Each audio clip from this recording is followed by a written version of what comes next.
जय श्री बाबा जी। जो हम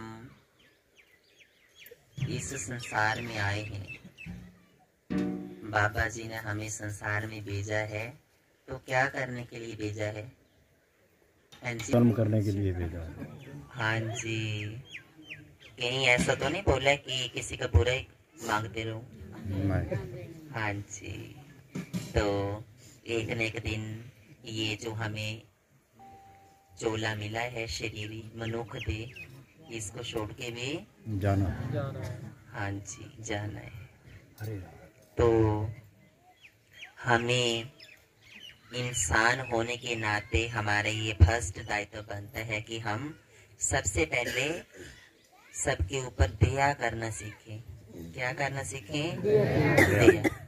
क्योंकि जब तक इंसान में दया की भावना नहीं है, वो इंसान होकर भी राक्षस प्रवृत्ति वाला है। दया तो आजकल आ जाती है सभी के ऊपर कि चलो कोई बात नहीं, मैं 10,000 इसकी हेल्प कर ही देता हूँ, लेकिन फिर मन में फिर शंका जानी कि हाय जे दे देता था वापस भी कर देगा। पहले लेने की चिंता है ना कि वापस करते, तो ऐसा सोचना चाहिए चलो जी नहीं भी दे होया ताकि हो गया। तो स्वार्थ नहीं मन में रखना है, निस्वार्थ भाव से किसी को प्यार करना है। और हमारे जो देश का धन है वो कहाँ पर है? हाँ जी, जैसे धन के बोलते हैं ना कि हमारे देश का धन कहाँ पर है? बैंकों में। कहाँ पर है? हाँ जी, बैंकों में भैया पढ़ा देना, नोटों के 500 के 100 के 200 के 1000 के 2000 के डॉलर। अरे नहीं, हमारे देश का जो धन है वो विद्यालयों में और श्री गुरु के चरणों में, उस महाराज के चरणों में, बाबा पूर्णहारी के चरणों में ही सारा धन है। धन ये नोटों का नहीं, कागज के, प्रेम का धन। जैसे जो इंडिया की करेंसी होती है वो कभी बाहर चलती है बाहर देशों में? जोर से बोलो जी। नहीं चलती। हाँ जी, नहीं चलती है कि इंडिया की करेंसी बाहर नहीं चल सकती है, तो जो करेंसी बाहर नहीं चली वो ऊपर कैसे चलेगी? धर्मराज के पास चलेगी।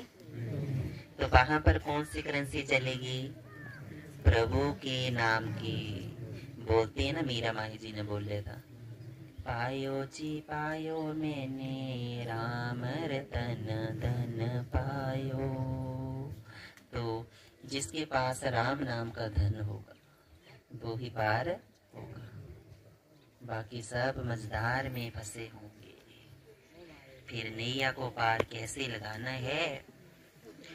जो जिसके पास पैसे नहीं होते उसकी तो बस में टिकट भी नहीं लगती है। तो जिसके पास नाम की पूंजी नहीं होगी, अरे तो उसकी आगे टिकट कौन कटाएगा? तो अगर टिकट कटानी है, भव से पार होना है, जो डूंगी नदियां पराना गया बेड़ा, गोते नहीं खाने हैं, नाम की टिकट कटानी है। इतनी नाम की मनी को कलेक्ट करके रख लेना है अपनी लाइफ में कि जिससे हमें किसी के लिए किराया मांगने की जरूरत ना पड़े। जब हमारे पास नाम की पूंजी होगी, इतनी पूंजी कलेक्ट की होगी हमने अपने, तो हमें सीधा को जाम कितना भी किराया मांगेंगे बस पार हो जाएंगे। एकाग्र नहीं होगा तब तक उदार नहीं होगा। और के जैसे आजकल ये कलयुग है ना, इसमें कहीं भी उल्ट सोच है, नेगेटिव थिंकिंग है, पॉजिटिव नहीं है। ये बोलते हैं अड़िए भैन जी पहले बड़ा भारा रश होंदा बाबे वाल महीना 2 महीने, फिर पत्नी क्या होंदा पहले बड़ा तांता लगे होंदा है ना, हुण थोड़ा ना रश घट हो गया है ना। तो ये नहीं पता कि हुण जे बाबिया ने सारे दरबार च बिठाई रखे, जेडे तार दिते उन्होंने बाहर काम भी करना, देशों देशों च, इंग्लैंड, न्यूजीलैंड, है ना, तो कनेडा। कई तर जाते हैं, कईयों के मन भटक जाते हैं, मन नहीं टिकता है ना। तो फॉर एग्जाम्पल जैसे अगर कोई ये बोलिए भैन जी पहले खेत बड़ा हरा था, हरा भरा, हुण खेत सुखी गया, हुण तां जमीन ही दिखा करती भैन जी, तां सदा खेत हरा भरा थोड़ा ना रहता, दूसरी फसल भी बीजनी होती। झूठ बोलते हैं जी? हाँ जी। है वो ऐसी बातें नहीं करते, जो मूर्ख होते हैं वो ही ऐसी बातें करते हैं। तो अगर खेत सदा हरा भरा नहीं रहता है, चाहे 1-2 महीने तक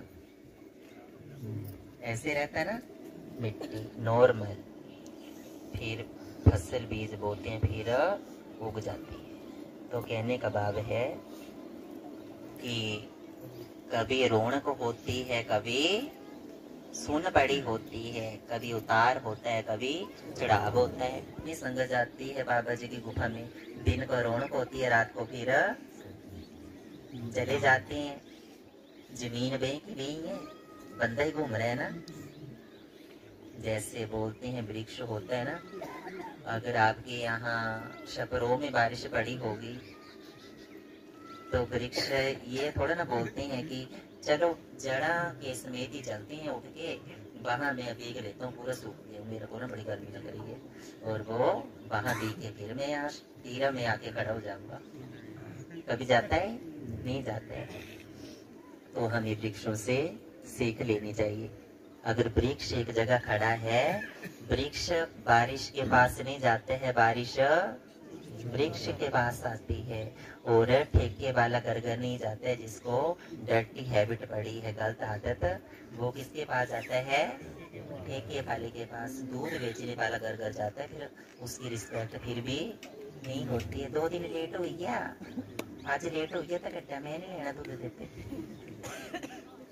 तो जी, तो कहने का भाव है कि इंसान को 2 प्रभु ने टांगे दी है, बस कभी यहाँ भटक रहा है, कभी वहाँ भटक रहा है।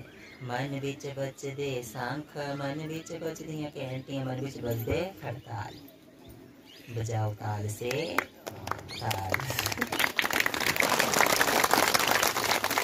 तो कभी मन नहीं भटकाना, ठीक है।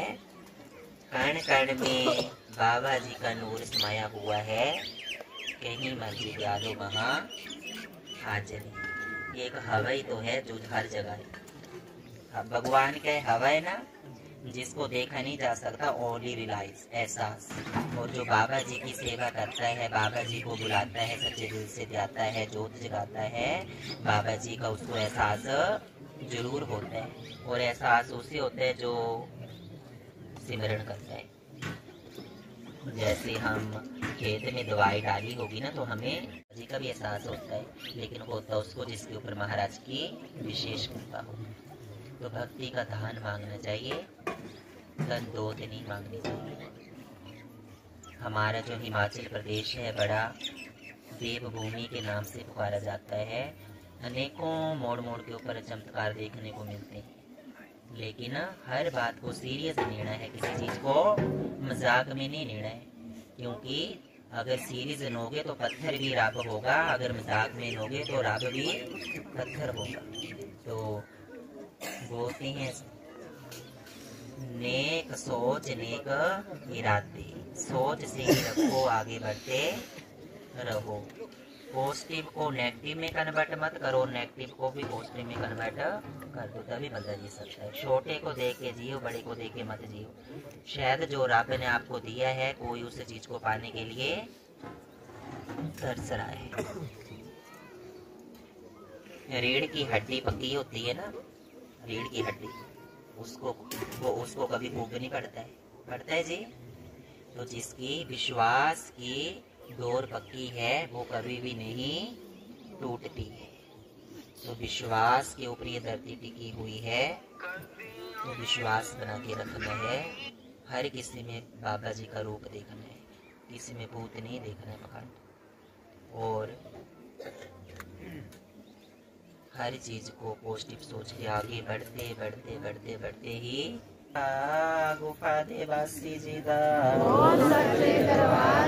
श्री बाबा जी की, एक बार फिर बोलो जय श्री बाबा जी की, जय श्री बाबा जी की।